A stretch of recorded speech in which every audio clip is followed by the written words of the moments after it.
আসসালামু আলাইকুম। প্রিয় দর্শক, আসসালামু আলাইকুম। জীবনের গল্পে আপনাদের স্বাগতম জানাচ্ছি। দর্শক, ক্যামেরার সামনে আছে একটা বোন, তার জীবনের গল্প শুনবো। দর্শক, ভিডিও তোলার নাম্বারটা থাকবে, বিস্তারিত জানতে চাইলে ভিডিও থেকে নাম্বার নিয়ে যোগাযোগ করতে পারবে।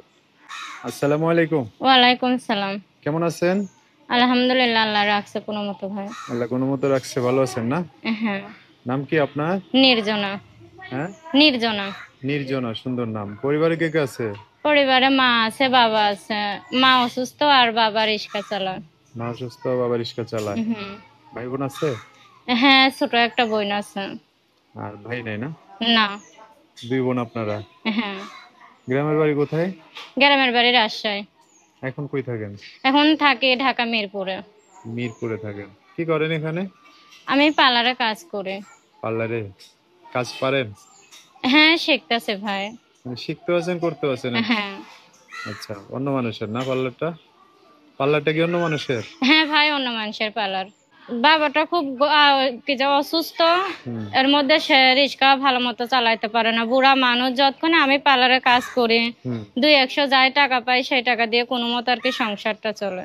চলে তো নাকি কোনোভাবে যায় দিনকাল? না ভাই, তাও কোনো মতো দিনকাল চলে। ও, কিন্তু এখন বিয়া শাদীর ব্যাপার, ছেলেরা বিয়ার কথা নিয়ে আসলে বাবা মা যৌতুক চায় বেশি, ছেলের বাবা মা। এই হ্যাঁ। কারণে বিয়া দিতে পারে না। যৌতুক? যৌতুক এমনি টাকা পয়সা জমা করেন না? বিয়ে শাদী যে বসা লাগবো। টাকা জমা করব ভাই, মা আছে অসুস্থ, চিকিৎসা করতে দিন জায়গা। নিজের ও, কথা আর ভাবতে পারি না, ছোট একটা বোন আছে, এরও পড়ালেখা করাইতে পারি না। আচ্ছা আচ্ছা। কোন বাসায় থাকে না? হ্যাঁ, ছোট বোন বাসায় থাকে। আমি চাই এরকম জীবন সঙ্গী যে আমারে বিয়া করবে, সে যাতে আমার ফ্যামিলির কাছ থেকে কোনো যৌতুক না চায়। আচ্ছা, মানে যৌতুক না চাইলে দেখা গেছে আপনার দায়িত্ব নিয়ে পাশে দাঁড়ায় বিয়ে শাদী করলে চলে যাবে। হ্যাঁ ভাই, তাতেই চলবে আমার। আচ্ছা আচ্ছা। এমনিতে গ্রামের বাড়িতে যাওয়া আসা আছে? না ভাই, গ্রামের বাড়িতে এখন যাওয়া আসা নাই। যাওয়া আসা নাই না? না। আচ্ছা। এখন যদি একটা মানুষ পাশে দাঁড়াতে চায়, যোগাযোগ করবে কিভাবে? আমার ফোন নাম্বার আছে ভাই, অনেক কষ্ট করে একটা টাকা জমা করে একটা ছোট ফোন কিনছে, সেই হ্যাঁ। ফোন নাম্বার আছে। সেই নাম্বারটা কি বলতে পারবেন না আমি বলে দিতাম? আপনি বলে দেন ভাই। আচ্ছা, নির্জনা না আপনার নাম? হ্যাঁ ভাই, নির্জনা।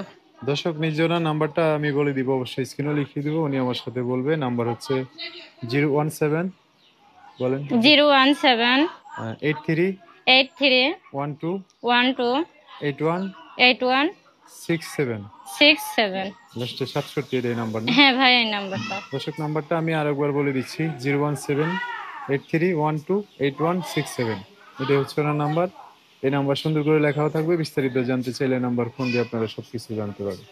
আচ্ছা নির্জনা, তো আসছেন তো হচ্ছে মাস্ক পরে, হ্যাঁ ভাই। চেহারা দেখা যায় না। এখন কেউ যদি দেখতে আসে, ঠিকানা চাইলে দিবেন না?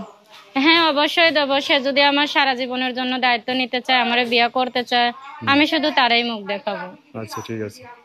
তো একটা মানুষ আপনার দেখা গেছে ঠিকানা চাইলে, তার সাথে কথাবার্তা মিলে গেলে, সেক্ষেত্রে তাকে ঠিকানা দিয়ে এসে দেখে যেতে পারবে, তাই হ্যাঁ না? হ্যাঁ ভাই, আর দেশে হোক কিংবা, আমি আশা করি যাতে প্রবাসী হুম। ছেলে একজন আমি পাই, কারণ সে যদি আমারে বিয়ে করে, সে অথচ আমার কাছ থেকে যৌতুক নিবে না।